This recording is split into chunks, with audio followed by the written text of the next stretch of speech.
Beneath the arches of eternity, where the fabric of the universe stretches into the infinite silence of the celestial void, two titans of ancient memory prepare to collide. This is not a battle of mere flesh and steel, but a symphony of divine will, a strategic duel of miracles where the very laws of physics bend to the whims of the gods. To my left, draped in the emerald splendor of 1,000 Quetzal birds, is the feathered serpent, the lord of the winds and the morning star, Quetzalcoatl. To my right, gripping a trident forged in the fires of the Cyclopean forge, is the earth shaker, the king of the deep and the stormbringer, Poseidon. History has whispered their names for millennia, but today, the stars themselves will bear witness to their true power. Let us first look upon the feathered serpent. Quetzalcoatl is a god of breathtaking complexity, originating from the heart of Mesoamerica. He is the bridge between the crawling earth and the soaring sky. Within him dwells the wisdom of the Toltecs and the sacrificial fire of the Aztecs. He is the wind that carries the breath of life, the Ahakat who clears the path for the rain. But do not be deceived by his role as a creator. Quetzalcoatl is a survivor of the underworld, a god who descended into the pits of Mictlan to steal the bones of the ancestors and breathe life back into the human race. His skin is a mosaic of jade and gold, and his eyes hold the cold, piercing light of Venus, the star that announces the dawn. He commands the air, the stars, and the ancient magic of the calendar itself. Facing him is the Olympian fury, Poseidon. Born of Cronus and Rhea, he is the second of the three brothers who divided the universe. While Zeus took the heavens and Hades the underworld, Poseidon claimed the vast, untamable oceans. He is a god of wild, erratic temperament, mirroring the seas he commands. With a strike of his trident, he can shatter islands, stir the tides into a mountain of foam, and cause the very foundations of the world to tremble in an earthquake. He is the father of monsters and heroes alike, a warrior god who fought the titans and survived the wrath of the primordial giants. In the celestial void, he brings with him the crushing pressure of the abyss and the relentless power of the tsunami. The arena, the celestial void, is a realm where gravity is a suggestion and light is born from the meeting of souls. It is a vast, starlit expanse where floating shards of forgotten worlds serve as the only solid ground. The air is thin, saturated with arcane energy that hums like 1,000 bees. As the two gods face each other, the void ripples. You come with the scent of salt and the roar of a dying tide, Greek king. Do you think your waves can reach the heights of the morning star? I have seen the suns rise and fall 5 times over. I have danced in the winds of the apocalypse. Your trident is but a toy for a child of the mud. Your feathers are beautiful, winged snake, but they will look better floating on the surface of my oceans. You speak of suns and stars, but beneath the waves, there is only darkness and the weight of the deep. I am the foundations of the earth. I am the tremor that breaks the mountain. I will drag your sky down into the salt and drown your wisdom in my wrath. Poseidon makes the first move. He lunges forward, his trident glowing with a terrifying, sapphire blue light.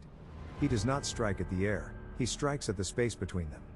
The celestial void groans as Poseidon activates the salt spray miracle. From the vacuum itself, a massive wall of pressurized seawater erupts, a liquid mountain moving at the speed of sound. It is not just water, it is a manifestation of the weight of the Mediterranean, designed to crush the spirit and the body of the feathered serpent. Quetzalcoatl does not flinch. As the wall of water approaches, he begins a rhythmic chant in a language older than the mountains of Mexico. He spreads his arms, and his emerald feathers begin to vibrate with a high-pitched frequency. This is the Ahakat wind shield. He does not stop the water, he redirects the atmosphere. A localized hurricane forms around the Aztec god, a vortex of spinning air so dense it creates a vacuum seal. The crushing wave of Poseidon hits the spinning wind and is shredded into a mist that reflects 1,000 rainbows. The wind does not break, earth shaker. It flows. It finds the cracks in your armor. It finds the breath in your lungs. Quetzalcoatl counters with a display of celestial geometry. He raises a hand toward the distant light of the morning star. A beam of blinding white light descends from the zenith of the void. This is the Tlahuizcalpanacutli ray, the piercing light of Venus that brings both dawn and destruction. The light is focused through an obsidian mirror that appears in Quetzalcoatl's hand, magnifying the energy into a laser of pure, divine fire. Poseidon senses the danger. He slams the butt of his trident into a floating obsidian rock beneath his feet. The miracle of the seismic aegis is invoked. The ground beneath him shatters, and the fragments rise to form a rotating shell of impenetrable stone and coral. The white light of Venus strikes the shield, melting the rock into magma, but Poseidon remains unscathed. From within the smoke, the Greek god laughs, a sound like grinding tectonic plates. You play with mirrors and lights, little serpent. I play with the bones of the world. Poseidon vanishes into a geyser of foam and reappears behind Quetzalcoatl. He swings his trident, aiming to impale the god's heart. But Quetzalcoatl is the master of the double. Using the miracle of Xolotl, his twin soul, he creates an afterimage of himself. The trident passes through a ghost made of shadow and feathers. The real Quetzalcoatl is already above him, his form shifting into that of a massive, celestial serpent that stretches across the stars. The serpent's scales are like shields of jade, and his breath is a storm of obsidian butterflies. Quetzalcoatl unleashes the Itzpopolatl storm. Thousands of razor-sharp obsidian shards, infused with the power of the wind, rain down upon Poseidon. Each shard is a prayer, a sacrifice, a memory of the ancient people. They cut through the air, seeking the flesh of the Olympian. Poseidon realizes that defense is no longer enough. He calls upon his most terrifying miracle, the primordial deluge of Oceanus. He opens his mouth and releases a roar that shakes the very stars. From his body, the ancient waters of the beginning of time begin to pour. This is not common seawater, it is the conceptual essence of the great deep. It fills the celestial void, turning the battlefield into a lightless, underwater abyss. In this domain, Poseidon is supreme. His speed triples, his strength becomes infinite, and the pressure of the water begins to compress Quetzalcoatl's serpent form. Welcome to my kingdom, Quetzalcoatl. Here, your wings are heavy. Here, your wind is silent. Here, there is only the cold embrace of the abyss. The feathered serpent struggles. His emerald feathers are soaked, his movement slowed. Poseidon circles him like a shark, striking with his trident, leaving glowing blue wounds on the serpent's flank.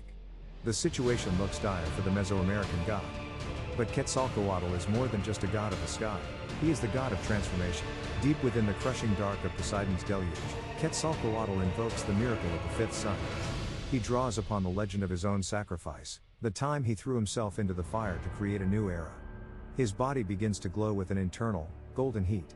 He becomes a miniature star, a sun in the depths of the ocean. You forget, Poseidon. I am the fire that brought the dawn to the world of the dead. Your waters may be vast, but they cannot extinguish the soul of the sun. The heat from Quetzalcoatl becomes so intense that the primordial water begins to boil. Huge bubbles of steam rise through the void, disrupting Poseidon's control. The pressure changes, the currents become chaotic. Quetzalcoatl uses this moment of instability to launch his final strategic strike. He does not attack Poseidon's body, he attacks his connection to the earth. Using his knowledge of the sacred calendar, Quetzalcoatl invokes the cycle of the Catons. He manipulates the time flow within the void, forcing Poseidon's energy to age and dissipate. The trident, a weapon of the physical realm, begins to corrode under the weight of artificial eons. Poseidon feels his divine ichor cooling, his strength waning as the time of the ocean is replaced by the time of the stars. In a final, epic surge of energy, Quetzalcoatl transforms back into his human-like form, glowing with the radiance of Venus. He holds a staff of carved bone and a shield of feathers. He charges through the boiling steam, his eyes locked on Poseidon. Poseidon, weakened by the time curse and the boiling water, raises his trident for a final blow. The two gods collide in a flash of light that illuminates the entire celestial void. When the light fades, the silence returns. Poseidon is on one knee, his trident cracked, the water of the deluge evaporating into the vacuum. Quetzalcoatl stands before it, his hand resting gently on Poseidon's shoulder. The feathered serpent has not killed the earth shaker, but he has drained his connection to the physical world, leaving him powerless in this arcane duel. Your power is the power of the changing tides, Poseidon. It is grand, it is violent, but it is bound to the earth. My power is the breath of the spirit, which knows no bounds and survives even the end of time. You fought with the strength of the sea, but I fought with the wisdom of the stars. I have felt the weight of many things, serpent, but never the weight of the ages you carry. You are not a god of the sky, you are the sky itself. I yield this void to you.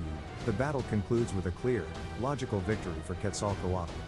While Poseidon possesses immense elemental power and physical durability, Quetzalcoatl's abilities operate on a higher metaphysical plane.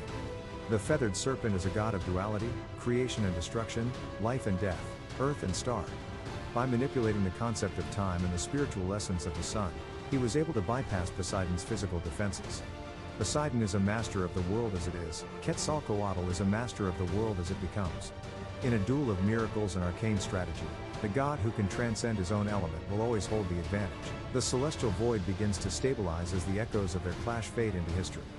The feathered serpent returns to the heavens, and the earth shaker retreats to the deep, both forever changed by the encounter.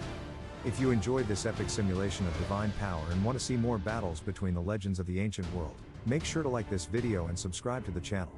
Your support allows us to keep exploring the deep mysteries of mythology and the secrets of the gods. Who would you like to see enter the celestial void next? Let us know in the comments below.